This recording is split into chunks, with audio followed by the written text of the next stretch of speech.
Hi everyone, welcome to Talktous today. I wish you all a very happy Holi. I'm Namita. And I'm Simrit. And we know that you guys all must be tired from celebrating Holi, drinking, partying, colors, Dancing. dancing. And by the time you watch this, I guess you'll be exhausted. So we thought we'd do a nice, relaxing review session to tell you what book to pick up today or what show to watch. So today we have our review therapy session. Review therapy is the session on which we discuss and review the recent books we've read and some new movies or shows we've watched. We're also gonna, in the future, be reviewing some restaurants and cafes. So if you guys have someplace you want to go or you want us to review, please do let us know what you'd like us to review. Absolutely. So today I will be reviewing the show The Bold Type, which is on Netflix. And Simrit will be reviewing The Dutch Wife by Ellen Keith, published first in 2018. So let's get started with Bold Type. Yay, I'm excited. Yeah, it's super exciting as well for me because I loved watching it. I felt like I'm in a different world altogether. So more you'll get to know while I'll tell you about it. So Bold Type is another chick flick which girls would love it, especially the Okay. young girls. Yes, yes, who want to be independent, working with high aspirations. They would love it.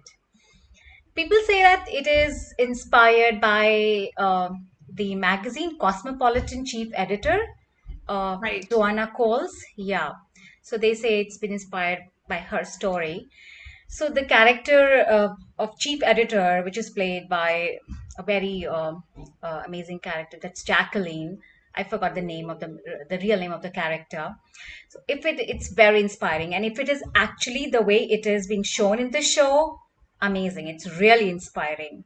So, this is also a story about three friends, the besties, who work for this women magazine, living a fantastic life in the heart of New York City.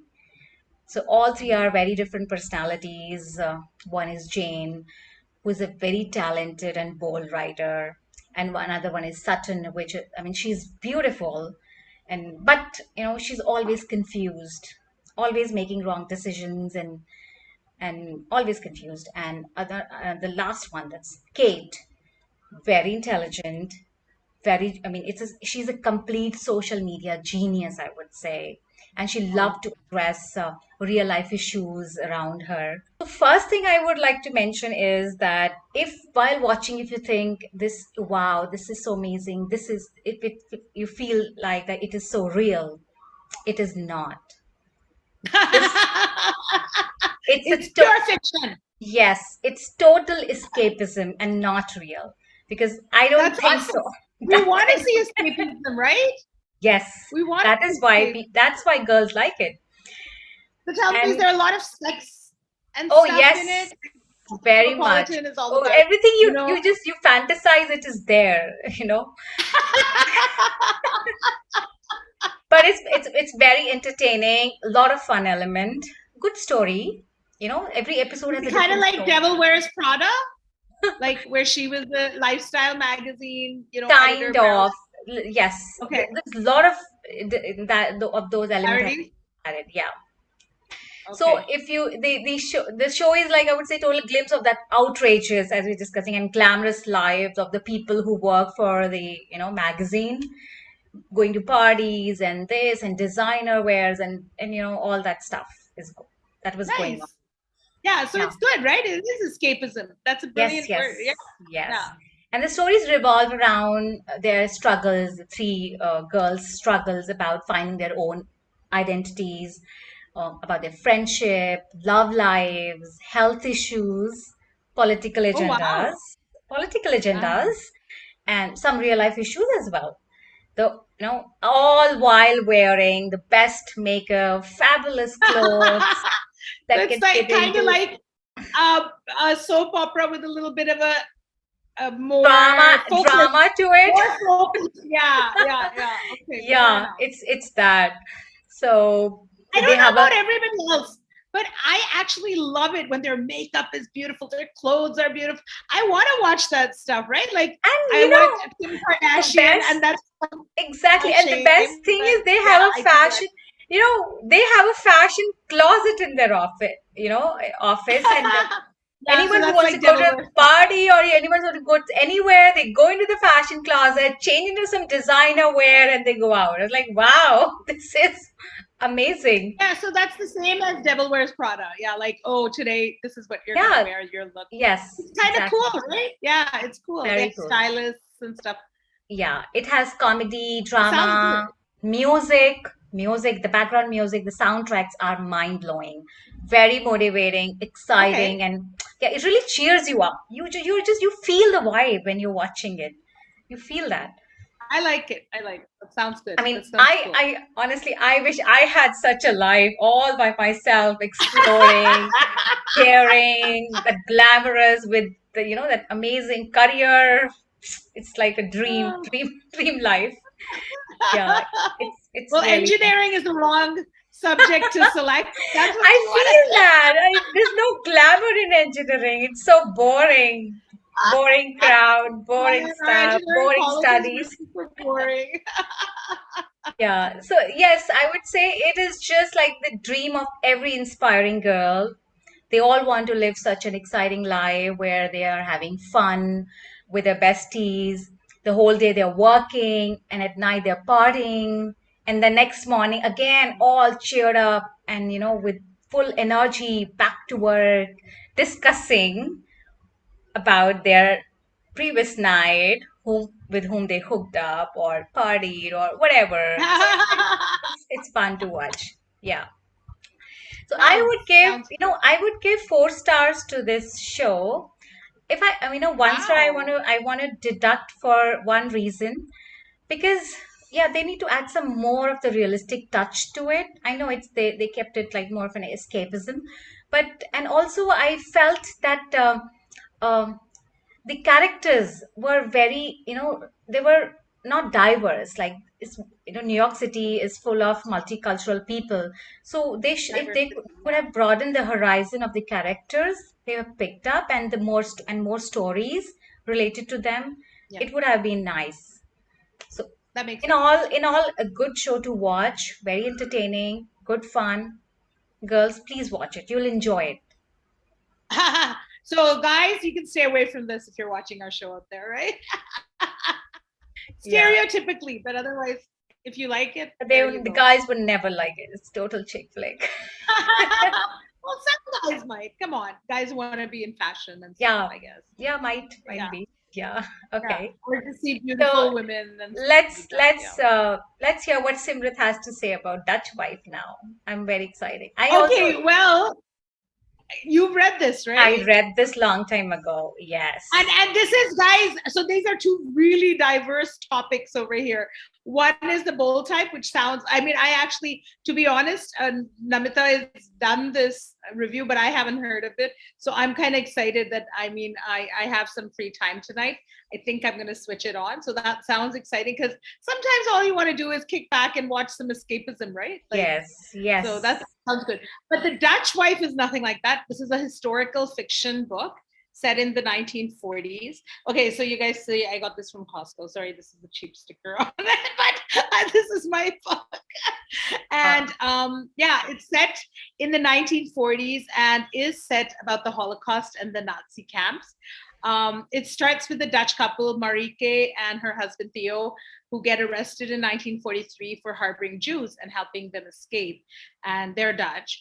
The fact is, no matter how many times we watch or read about the horrors of Holocaust, unfortunately or fortunately, we always end up learning something new. And I did in this book. Exactly. Yeah, exactly. and I mean, you think, oh my God, we're done with the Holocaust. Okay, you know what? It was really sad. We feel, but I don't want to read more. And then you pick up a book, and I was like, I was a reluctant reader for this, but oh my gosh, like I did learn a lot. But there are two stories being told here simultaneously, parallelly, but set like 35 or 30 years apart. So one is this Marike and her husband, which are in the Holocaust, and the second one is about a man named Luciana Wagner, and she lived in Argentina in 1977. And there was this period of the Argentine Dirty War. Now, I must confess, I knew absolutely nothing about this part of history. I was aware that a lot of the Nazis had escaped to Argentina, and that was about all I knew. So, for the viewers like me who aren't aware of this period, from 1976 to 1983, Argentina went through a period of state terrorism led by the military junta like a dictatorship. This period is known as the Argentine Dirty War. The military junta imprisoned and killed about from, and like there's no official record, but 9,000 to 30,000 citizens whose ideologies did not match theirs. Amongst the victims were anyone they saw as a threat, like students, journalists, writers, militants, etc. Now, the story of Luciana is confusing for me, and he was homosexual, so I couldn't understand what the story behind that was. Let's go back to Marike's story, which is about her survival in the concentration camp of Buchenwald. She chooses to work in the prison brothel in order to escape starvation and ultimately death. So even when it starts and she knows she's going to die, she realizes that, or when she's being lined up, and she realizes that to become a prostitute would mean to have more food, and And that's basically basic chance, survival. and I think I remember chance to meet her husband Yeah, somewhere, so that if she's alive, then only she'll be able to meet him, and somehow she. absolutely. I am not sure. Yes, so I this read a long time ago. that you're right. You're right. So because the husband and wife are separated, her main goal is to be with her husband. She's deeply in love. She wants to be, and her identity, more than anything, is the driving force behind her is to get back together again with her husband. Now, although she's a prostitute for the prisoners, which was something new I learned about the Holocaust, that they actually had brothels set up for the prisoners who Ah, behaved that's themselves well in that the concentration camps. Like shocking, right, Namita? very This was a shocking, very shocking. shocking. Yeah. I mean, we know that we assume that the brothels were there for the officers. This is not the officers' brothels. We are talking about brothels for the prisoners Prisoners. in the Yeah. concentration camp. So Yeah. these women are treated even worse because there would be men with lice coming or men with like skin disease, and they would just want to be held because they were craving that emotional escape more than any other kind of ball. It was, and it's horrifying to read that, to be honest. But she happens to catch the eye of a very senior commander there, a Nazi officer, Karl Mueller. And in spite of her conditions and herself, she becomes attached to this man. Now, the author has beautifully shown the emotional and mental confusion of Marike as she yearns for her husband, Theo, and loves him deeply and maintains a deep sense of identity as his wife throughout, trying to find out from the officer, like, you know, where is he? Where's Theo? Can you find Yeah. out? Yes. But at the same time, she's getting emotionally attached to this man. And because, Yeah. you know, at the end of the day, he's her savior. It's almost like Stockholm syndrome. He gives her gifts. He makes sure that, you know, she's not abused in this area place. He tries to convince And others not to allow anybody to come to her room, right? He is a man full of contradictions, and he's following Hitler's political agenda, yet he doesn't have this, and he's rising in the ranks, but he doesn't have the real stuff. He doesn't have the real conviction. And that shows in the way the author does it, because he's attached to her. He doesn't have what it takes to kill these people, but he's doing it. He's still there making sure Hitler's rules, or you know, the party rules are being followed in this place. So his outer and inner faces are completely different. So when he's with her, he's talking to her, he's holding her hand, and there's a part on one of the 200, like 250 or so, where he's, you know, out for a walk with her, and then all of a sudden a colleague or a senior guy comes and he just says, I found her wall, roaming around, and then the other guy says somebody's taking care of her. Look at the mittens, and he had given it Carl, and he grabs it and he says, you know what? I'll find out who's. She doesn't deserve it, and his face drops. And the author obviously is doing a great job in explaining this to us. So it was really interesting in that way. The only part that I really, and then of course the story unravels, and I'm not giving away too many I'm not giving away too many of the parts of the end, and I'm not doing any disclosures here. But I wasn't aware of the Dirty War, and being a history enthusiast and wanting to know more, Luciana's story didn't grip me. It wasn't. The only thing that kept going was Marique. Will she meet Theo, and how do they make it? So you do understand that the stories are connected at the beginning, and you can kind of guess what's going to happen. But I'm not giving any spoilers today, so I'm not going to say No, this. I'm not understanding that. Are the stories connected? Or, yes, they are connected. they So are by connected. page 250, you do, like, by the middle of the book, you're like, okay, I get it. They're connected. But that's what I'm saying. I'm not giving any spoilers this time. I could, but I'm not going to. So I'll leave you guys to read it, because it is nice how they tie it up in the end. But you can kind of guess it by the middle of the Was she able to story. find her husband? I don't remember. You gotta read it. You read it. And Yeah. I'm curious to just yeah. I want to touch base it. What would happen next? I don't know. I forgot. No, it is really well done, and you will, if you're a history buff or if you do like historical fiction, pick it up. It's a story of instinctive survival, how the basic human need, even when we're in the most dire of straits, the human need is to survive. Yeah. And even when you think you want to die, it's almost as natural as hunger or thirst. You cling to do whatever you can to survive. That's just how human beings are. Self-preservation is a core. You need courage to die, or you need equal courage to live. So Absolutely. it's your choice which one you have to pick, given the circumstances or the motivation or the factor which would drive you to either maybe to die or to live. So maybe love was one factor for her to live. Of course, and in modern history, I mean, the Holocaust has been one. There are individual people who've been through horrors as well, and I'm sure human tragedy never stops, unfortunately. But yeah, this is something that collectively, this mass murder happened, and how these women survived and how they were treated. I mean, women were treated like commodities to give to the prisoners. Imagine that. Imagine when I was reading this book, I was discussing with my husband. Even he is a good, big fan of history, so he knows a lot about history. So I was telling, did you know this happened? Did you know it was like that? Like, a brothel for prisoners. That was surprising. For prisoners, like we would all imagine there were brothels for the officers. Yeah. That's fine, but for the prisoners, to motivate them to, like, I don't even know, they wanted to kill. Why they wanted to motivate?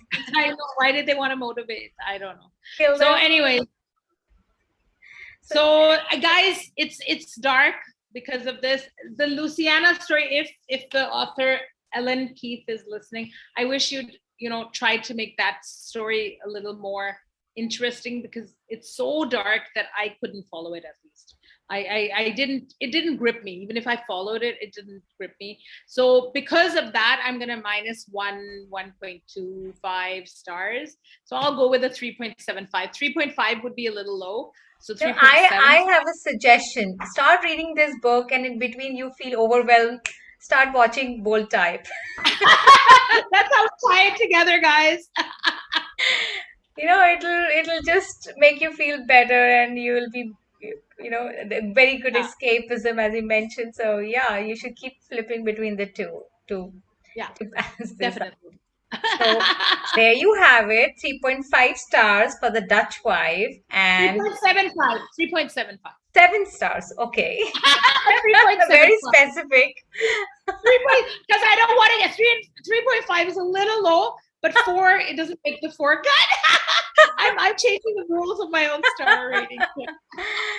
Yeah, so 4 for the bold tie from my side. That's all on Talktus today, but we look forward hearing from you.